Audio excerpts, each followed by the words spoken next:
y os voy a silenciar, ¿vale? Bueno, pues nada, muy buenas noches para todos. Estamos contentos de poder estar juntos hoy, día jueves, diferente a lo habitual.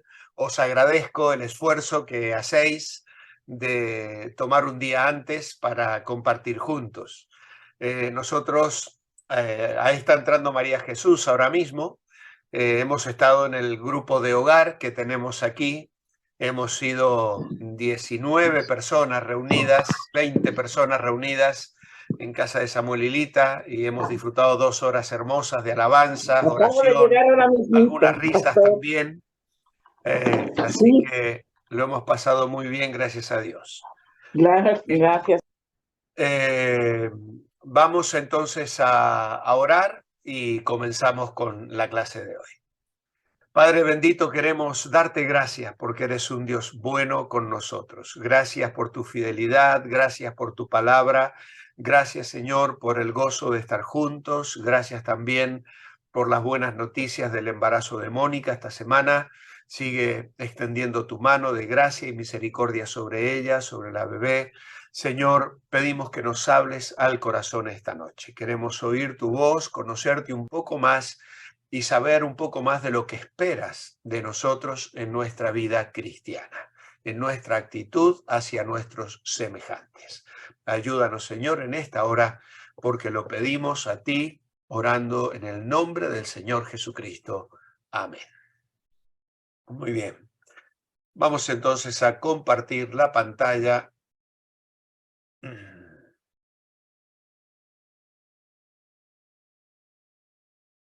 Y allí tenéis entonces nuestro titular de cada semana. Creciendo en la gracia, el título de nuestra clase. Hoy es el paso número 8, aceptándonos y recibiéndonos unos a otros. La familia de Dios es grande y está formada de todo tipo de personas. Unas son maduras, otras no. Algunas son muy simpáticas y fáciles de aceptar, mientras otras son más problemáticas. La verdad es que esa es la realidad, ¿no?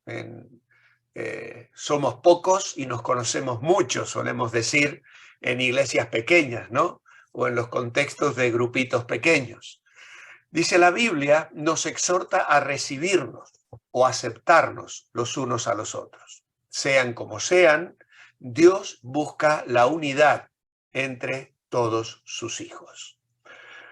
Es cierto, somos una familia y esto es algo muy bonito. Todos quizá tenemos una familia nuclear, la familia extendida, tíos, primos, y hay reuniones que suelen ser muy felices, pero lamentablemente a veces hay reuniones que no lo suelen ser tanto. ¿Por qué? Porque hay gente difícil, ¿no? Como dice el Rey León en una de sus escenas, que siempre hay uno que echa todo a perder, ¿no? Así que a veces hay gente difícil. Ahora, ¿qué quiere Dios para su pueblo? Romanos capítulo 15, vamos a leer desde el versículo 4, más bien que del 5. Dice, porque las cosas que se escribieron antes o en el pasado se escribieron para nuestra enseñanza, con el fin de que tengamos esperanza por medio de la paciencia y el consuelo de las Escrituras. Y luego agrega, como una oración, que el Dios de la paciencia y del consuelo os conceda que entre vosotros estéis de acuerdo según Cristo Jesús, para que unánimes a una voz glorifiquéis al Dios y Padre de nuestro Señor Jesucristo. ¿Qué quiere Dios para su pueblo? Bueno, dice aquí en Romanos capítulo 15, versículos 5 y 6, que unánimes a una vez glorifiquéis al Dios y Padre de nuestro Señor Jesucristo. La idea del escritor entonces es que necesitamos contar con recursos espirituales que nos permitan disfrutar de esta experiencia que trae bendición a nuestra vida. De estos dos recursos tenemos que echar mano para agradar a Dios y también agradar a otros. ¿Cuáles son esos recursos? Pues lo hemos leído en el verso 4, la palabra de Dios. Las cosas que se escribieron para nuestra enseñanza y para que tengamos esperanza. ¿Por medio de qué? De la paciencia y el consuelo de las Escrituras. Así que aquí tenemos en primer lugar un recurso que nos enseña cómo vivir y alcanzar esa unidad que nos permite glorificar a Dios. Pero también está la oración. Y es por eso que dije que en el versículo 5, aunque Pablo no dice oro, él está orando allí. Que el Dios de la paciencia y del consuelo os conceda que entre vosotros estéis de acuerdo según Cristo Jesús, para que, unánimes a una voz, glorifiquéis al Dios y Padre de nuestro Señor Jesucristo. Así que hay dos recursos básicos, la palabra y la oración. Tenemos que confesar que a veces nos impacientamos con los creyentes, incluso a veces con los más nuevos en la fe, que era el problema que tenían los romanos. Ahora, esto sucede como los padres a veces pierden la paciencia con los hijos, pero la palabra de Dios nos puede dar la paciencia y el ánimo que necesitamos. Pablo concluye esta sección orando por sus lectores a fin de que puedan experimentar la unidad espiritual que solo Dios puede dar. Y esto nos indica que la Biblia, la iglesia local, debe ocuparse sobre todo de la palabra y la oración. El primer peligro real contra la unidad de la iglesia surgió cuando los apóstoles en Hechos 6 estaban tan ocupados que no hallaron el tiempo necesario para predicar la palabra y para dedicarse a la oración. Cuando otros fueron escogidos para compartir el trabajo, dice que los apóstoles volvieron a ocuparse en el ministerio que les correspondía y entonces la iglesia pudo tener armonía y crecimiento. Si leéis Hechos 6 vais a ver que algunos comenzaron a murmurar, había murmuración, quejas de unas viudas que no estaban siendo atendidas. Ahora, ¿el resultado cuál fue? Que cuando los apóstoles volvieron a enseñar la palabra y a orar, Dios fue glorificado. El desacuerdo y las divisiones no glorifican a Dios, sino que traen deshonra. Las palabras de Abraham a Lot se pueden aplicar aquí cuando en Génesis 13 Abraham le dijo, no haya altercado entre nosotros dos, porque somos hermanos. Sus pastores estaban peleándose por los mejores pastos para dar a sus ganados, a sus ovejas. Y entonces Abraham le dijo a su sobrino, mira, tú toma por un camino y yo por el otro, escoge tú primero, pero no alterquemos porque somos hermanos. Obviamente que los vecinos estaban observando la vida de Abraham y él quería que vieran en la conducta de él y Lot algo diferente, porque ellos adoraban al Dios verdadero. Jesús en su oración de Juan 17 oró por la unidad de la iglesia, lo cual traería gloria a Dios. Si miráis Juan capítulo 17, versículos 20 y 26, vais a encontrar cómo el Señor está orando para que la iglesia esté unida. Tenemos que recibirnos los unos a los otros, edificarnos los unos a los otros, agradarnos los unos a los otros y como estamos estudiando hoy, aceptándonos y recibiéndonos. ¿Para qué? Para la gloria de Dios. ¿Cuántos conflictos se evitarían en la vida de la iglesia si tuviésemos presente que cuando yo entrego un derecho, cuando yo perdono, cuando yo en lugar de entrar en una guerra y un conflicto por orgullo, por lo que sea, lo hago con mansedumbre y con humildad, Dios es glorificado. Que Dios nos dé esa sabiduría permanentemente en nuestra vida cristiana. ¿Qué se requiere para vivir juntos en armonía? Pues el versículo 7 dice, aceptaos los unos a los otros.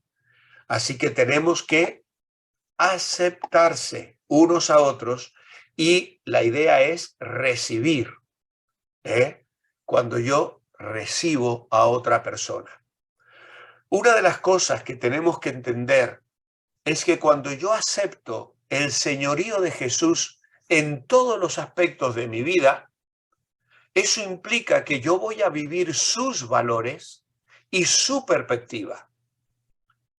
Así como nos interesa el punto de vista de Jesús sobre la autoridad de la Biblia, la naturaleza del cielo, la resurrección, también debemos asumir la actitud de Jesús de amor hacia las otras personas, hacia otros cristianos.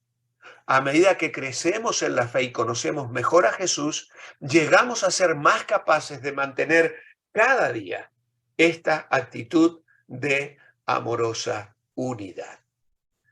¿Podemos escoger nuestros hermanos en la fe? Pues absolutamente no. Así como no escogemos a nuestros hermanos en la carne, porque ninguno de nosotros hizo un trato con papá y mamá para que tuvieran un hermano o una hermanita, ¿no? No escogemos a nuestros hermanos, no escogemos a nuestros padres ni a nuestros familiares. Nacemos en una familia y la tenemos que aceptar. De la misma manera, cuando yo recibo a Cristo en mi corazón como mi Salvador y como mi Señor, tengo que entender también que acepto el que Él va a definir quiénes van a ser mis hermanos en la fe, quién va a ser mi familia espiritual que va a estar a mi alrededor. Y tengo que aceptarla. ¿Hay hermanos en la iglesia que nos caen mal? Hombre, sí, porque hay hermanos en la iglesia que tienen distintos puntos de vista, que tienen otras preferencias distintas a las mías, que viven su vida de una manera diferente a la mía, que les gusta más una cosa que la otra, y hay alguno que puede incluso tener un carácter y una manera de ser que a mí me cae antipático. Eso es normal. No todo el mundo me puede caer perfectamente bien. ¿Hay hermanos en la iglesia que tienen defectos? Hombre, sí, claro que sí. Y muchos defectos. Por eso, precisamente, Romanos 15:1 nos exhorta a que aquellos que somos fuertes debemos soportar las fraquezas de los débiles en lugar de hacer lo que a nosotros nos agrada. Y entonces se nos exhorta a soportar las flaquezas de los débiles y no agradarnos a nosotros mismos. Pablo se incluyó a sí mismo entre los fuertes cuando trató el problema básico del egoísmo. Es decir, el verdadero amor cristiano no es egoísta, más bien busca compartir con otros y hacer felices a otros. Aún está dispuesto a sobrellevar a los creyentes nuevos, ayudándoles en su desarrollo espiritual, no en el sentido de aguantarlos, sino animándolos. Y el gran ejemplo lo tenemos en el Señor Jesucristo. Él pagó un enorme precio con el fin de servirlos. De hecho, Pablo citó el Salmo 69:9 para confirmar esa verdad. Ese salmo dice, me consumió el celo de tu casa y los insultos de los que te vituperaban cayeron sobre mí. Piensa un creyente fuerte que está haciendo un gran sacrificio al dejar alguna comida, alguna bebida, alguna cosa en favor de un creyente nuevo. Pues mi sacrificio lo tengo que medir en relación con el sacrificio de Cristo. Y ningún sacrificio que podamos hacer se puede comparar con el sacrificio de Cristo. Romanos capítulo 15, versículo 8 y 9, habla de dos grupos. Dice Pablo aquí, pues os digo que Cristo Jesús fue siervo de los judíos para mostrar la verdad de Dios, para confirmar las promesas hechas a nuestros padres, a nuestros antepasados, y para que los gentiles glorifiquen a Dios por su misericordia, como está escrito. Por tanto, yo te confesaré entre los gentiles y cantaré a tu nombre. Por lo tanto, Pablo aquí está mencionando a los gentiles. Anteriormente, los judíos miraban con desprecio a los gentiles. No querían asociarse con ellos ni saludarlos.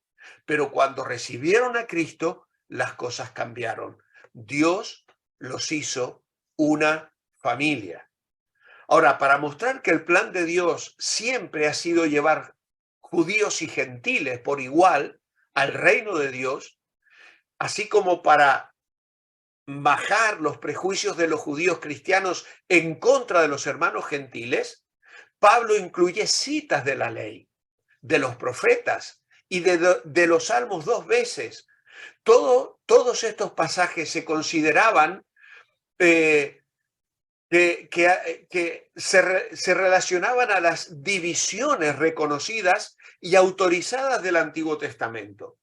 De modo tal que prueba que el plan de Dios era bendecir a los gentiles, ya desde el Antiguo Testamento, para que los gentiles glorifiquen a Dios por su misericordia. Pablo está citando allí partes del Antiguo Testamento.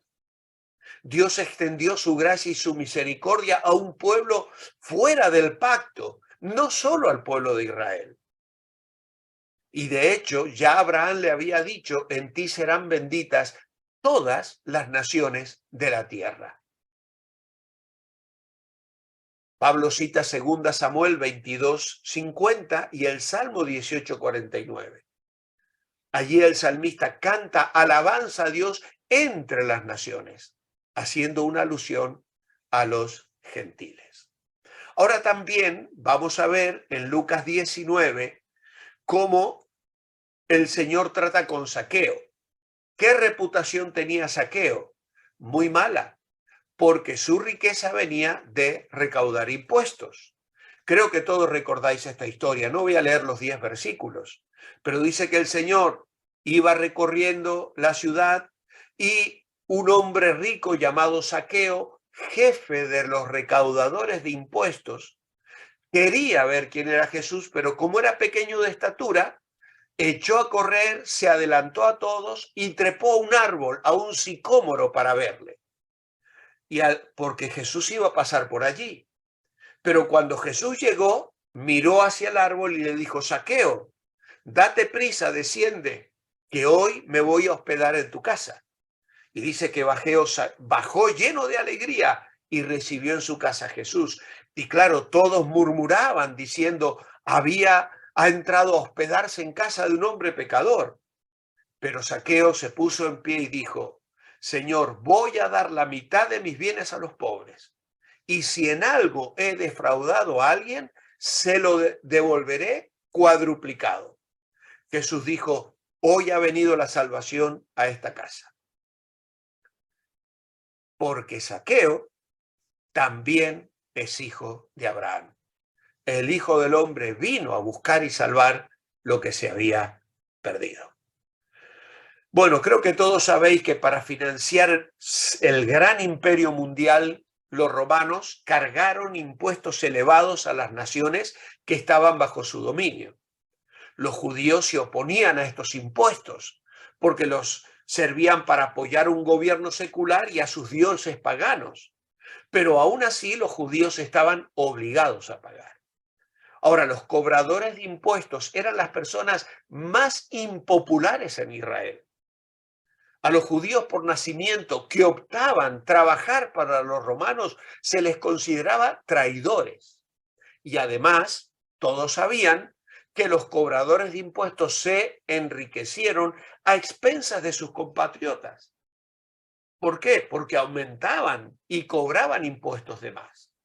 Por lo tanto, que las multitudes se sorprendieran y se sintieran molestas con Jesús era normal, porque Jesús visitó a Zaqueo, un cobrador de impuestos. Ahora, a pesar de que Zaqueo era deshonesto y traidor, Jesús lo amaba. Y en respuesta, este pequeño recaudador de impuestos se convirtió. En toda sociedad hay grupos de personas que se consideran intocables, ya sea por su opinión política, su conducta inmoral o su forma de vivir. No debemos ceder a la presión social y evadir a este tipo de personas. Jesús las ama y éstas necesitan también oír sus buenas nuevas. Así que Zaqueo era una persona difícil, pero Jesús no lo rechazó. ¿Cómo le afectó el hecho de ser aceptado por alguien como Cristo cuando los otros le rechazaban? Bueno, se sintió feliz y agradecido, según lo que hemos leído en el verso 6. Y también en el verso 8 se nos dice que se mostró dispuesto a reconocer sus pecados y corregir el mal que había hecho a otros. ¿Cómo contestó Jesús a los que le criticaron por aceptar a Zaqueo? Pues que su propósito al venir al mundo fue buscar y salvar a pecadores perdidos como lo estaba Zaqueo. Así que, como veis, el Señor nos da una lección extraordinaria. La reacción de la gente se puede juzgar que Zaqueo fue sin duda un torcido publicano. Sin embargo, después de su encuentro con Jesús, él llega a la conclusión de que su vida tenía que ser enderezada. Al dar a los pobres y restituir con intereses generosos a los que defraudó, Zaqueo demostró mediante sus acciones que el cambio interno le llevó a cambiar externamente. Él había sido transformado desde adentro. Y esto es lo que se debe mostrar en la vida de toda persona que sigue a Jesús. Ahora bien, Jesús dijo que Zaqueo era un hijo perdido de Abraham. Y esto debe haber sorprendido a los oyentes, por lo menos en dos maneras.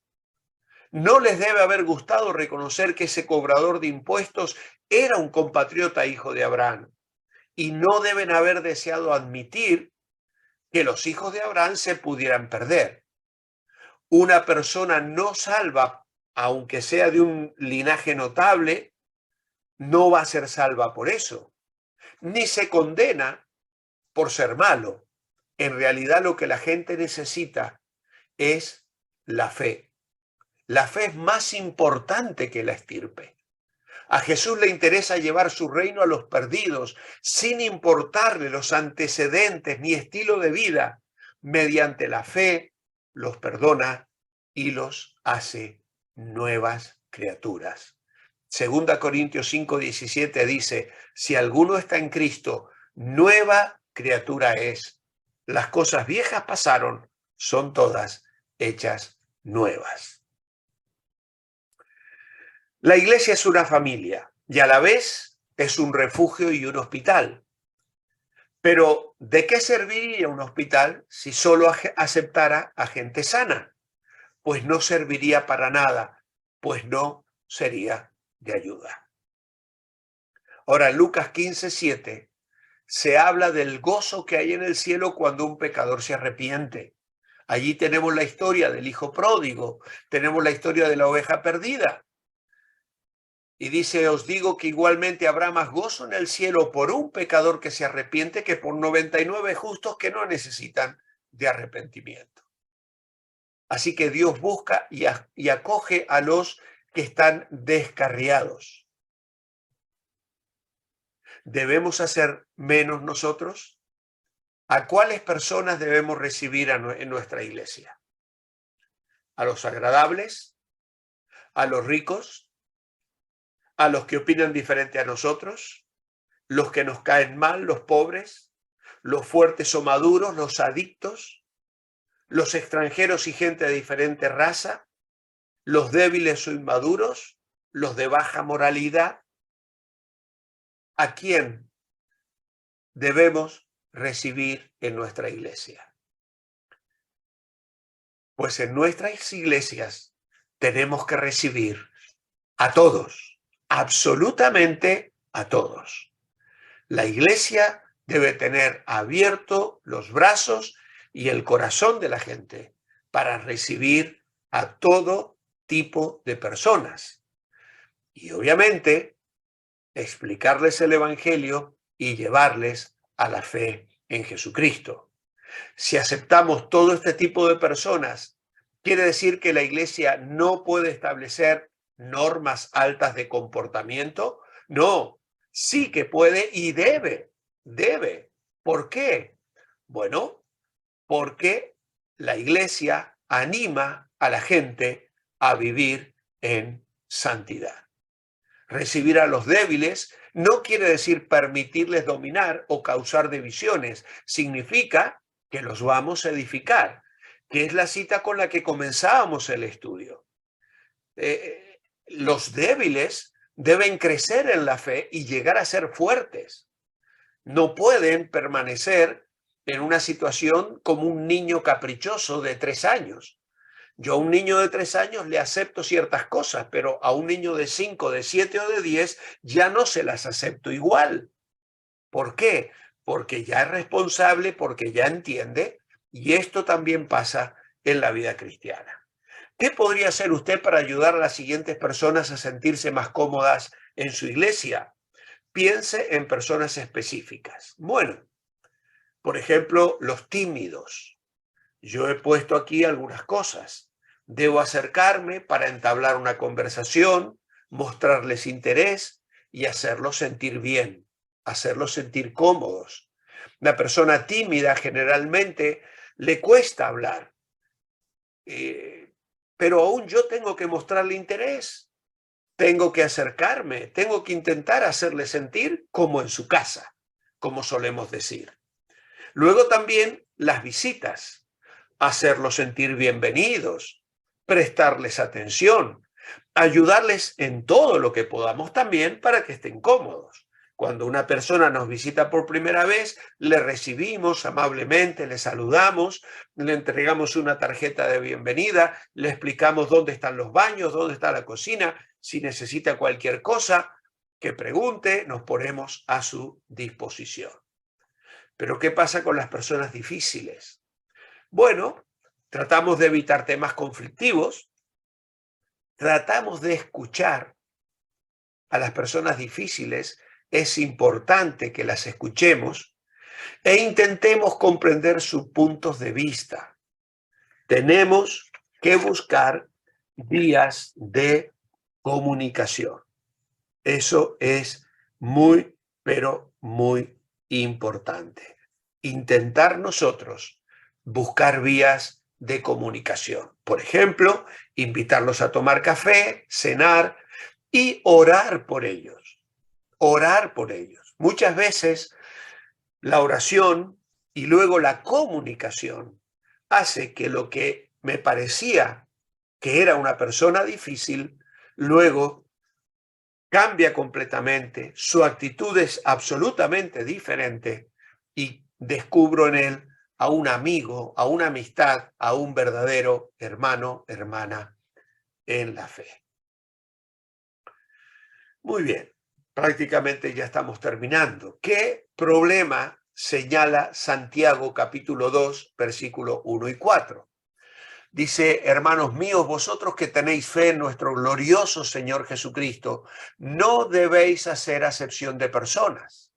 Si en vuestra congregación entra un hombre con anillo de oro y ropa espléndida, y al mismo tiempo entra un pobre con vestido andrajoso, y atendéis de manera especial al que trae la ropa espléndida y le decís, siéntate tú aquí en este buen lugar, y decís al pobre, quédate tú allí de pie, o siéntate aquí en el suelo a mis pies, ¿no hacéis distinciones entre vosotros y actuáis como jueces malintencionados? ¿Qué práctica es la palabra de Dios. El problema que Santiago señala es el de hacer diferencia. ¿Qué tenemos que aprender de este pasaje? Que debemos tratar a todos por igual y no juzgar y no ser jueces malintencionados. Pero luego agrega una ironía. El versículo 5 al 7 dice: amados hermanos míos, escuchad. ¿No ha elegido Dios a los pobres de este mundo para que sean ricos en fe y herederos del reino que ha prometido a los que lo aman? Pero vosotros habéis despreciado al pobre. ¿No os oprimen los ricos con tiranía? ¿Y no son ellos los mismos que os arrastran ante los tribunales? ¿No son ellos los que blasfeman contra buen nombre que fue invocado sobre vosotros? Así que allí había una ironía. Estaban atendiendo bien a los ricos y menospreciando a los pobres, y los ricos en realidad le estaban haciendo la vida imposible. Pero aquí Santiago destaca otra cosa. Dios escogió a los pobres para ser ricos en fe.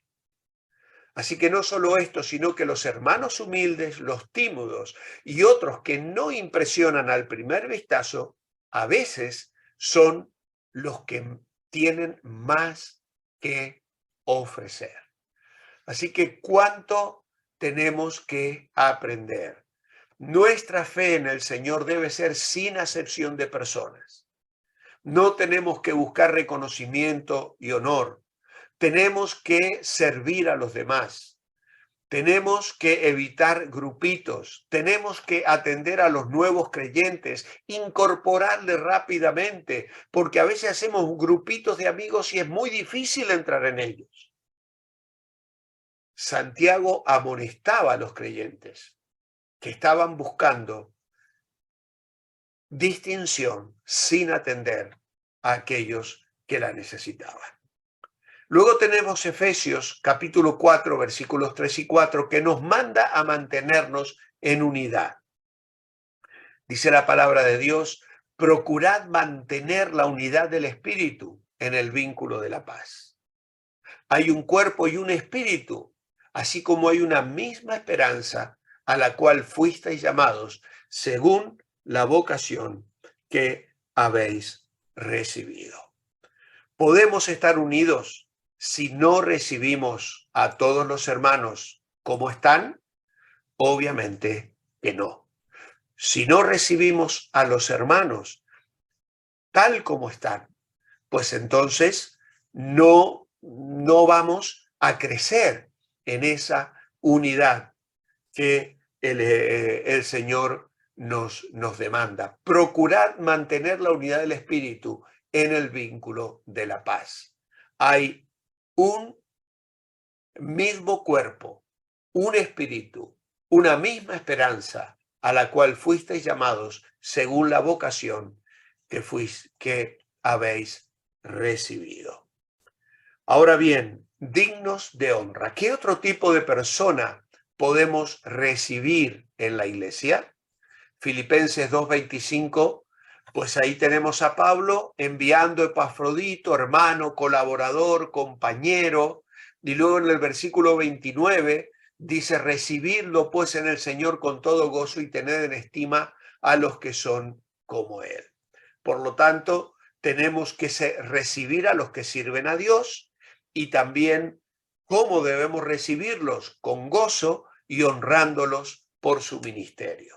Así que la Biblia no solo nos anima a aceptar a aquellos que a veces no tienen buena pinta, a aquellos que nos parecen desechables, pensando que la sociedad les ha abandonado. Dios les ama, son de valor para Dios, Él puede transformar sus vidas. Y también tenemos que recibir a aquellos que vienen para bendecirnos, para enseñarnos, para guiarnos y dirigirnos. ¿Qué podría hacer para honrar a los líderes de su iglesia? Pues orar por ellos y agradecer a Dios por el trabajo, el consejo y el cuidado que tienen de mí. Gracia o legalismo, el último cuadro. Muchos creyentes viven confundidos y deprimidos con sentimientos de culpabilidad constantes porque sienten que otros hermanos los están vigilando y juzgando. No sienten amor, gracia o aceptación sin un ambiente frío de crítica y superioridad espiritual. La Biblia tiene normas altas, pero a veces agregamos otros mandamientos y tradiciones a las normas bíblicas. Sería fácil exigir que cumplan una lista de reglas externas sin ver lo que está en el corazón. Podemos hacerlo por buenos motivos y con gran sinceridad, pero esto se llama legalismo. Esto no quiere decir que no podemos señalar errores, dejándoles hacer lo que les dé la gana. La Biblia también nos manda a exhortar, pero con gracia y ternura, basándonos en normas bíblicas y no en opiniones personales. Esta es una seria advertencia porque lamentablemente hay iglesias que tienen la tendencia a poner un montón de reglas y a esperar que los creyentes vivan por esas normas inventadas que apagan el espíritu y que simplemente hacen que la gente viva aparentemente, aparentando ser, cuando en realidad no se vive una dinámica de aceptación, de gozo y de comunión con Dios. Y estas iglesias, lamentablemente, terminan autodestruyéndose. Cuando hoy, por ejemplo, una familia que lleva a sus hijos a una iglesia que tiene este ambiente y papá y mamá le dicen a los hijos, en la iglesia tenéis que portarlos bien, en la iglesia no contéis que en casa miramos la televisión, en la iglesia no contéis que escuchamos tal música, o no, que no sepan que hemos ido al cine. Cuando todo eso es lo que hace de ti un cristiano y estás aparentando, lo más probable es que esos hijos, en cuanto entren en la adolescencia y la juventud, se rebelen contra Dios y abandonen la fe. Porque al final se va a la iglesia para aparentar. Obviamente que no vamos a ir al cine para ver cosas malas, ni vamos a escuchar mala música en casa, ni vamos a hacer cosas que desagraden a Dios, porque Dios nos mira en casa y en la iglesia y en el trabajo y en el colegio y en todo lugar donde estemos. Tenemos que vivir para la gloria de Dios, disfrutando de la gracia, viviendo positivamente, haciendo 1000 cosas que son santas y buenas y desechando todo pecado, pero no buscando aparentar delante de los hermanos, porque vivir en apariencia es una falsedad que finalmente destruye, apaga la fe y aleja a las personas de Cristo. Así que el Señor nos libre de vivir en un ambiente legalista. Los falsos o verdaderos. La unión en la iglesia requiere que aceptemos a personas difíciles. ¿Será verdad o será mentira? Pues es verdad. En la iglesia tenemos que aceptar a personas difíciles. Vamos a enseñarles, vamos a corregirles, no vamos a permitirles que por ser difíciles nos pisoteen o dañen a otras personas. Pero la iglesia trabajará para hacerles madurar en la fe. Si aceptamos a pecadores, ¿habrá críticas de algunos hermanos? Es probable que sí, pero los vamos a aceptar y vamos a enseñarles a vivir agradando a Dios. Al aceptar a personas difíciles, estamos aprobando su mala conducta. Esto es falso. Nunca vamos a aprobar la mala conducta por más difícil que sea una persona. Le vamos a poner límites y le vamos a enseñar a vivir en el temor de Dios. La cita para crecer está en Romanos 15, 1 y 2. Los fuertes en la fe deben apoyar a los débiles. Hay allí una discusión para que podáis leer y ver cómo explicar la diferencia de actitud entre Jesús, el fariseo, hacia la mujer pecadora. Y allí precisamente surge esto, ¿no? Una mujer que viene y se echa a los pies del Señor y el fariseo la mira con desprecio y menosprecia al Señor. Y el Señor le da una tremenda lección para que este hombre realmente entienda lo que son los valores que Dios nos quiere comunicar en su palabra. Muy bien, hemos terminado entonces nuestra clase. Que el Señor os bendiga y Dios mediante la semana que viene retomamos el próximo viernes.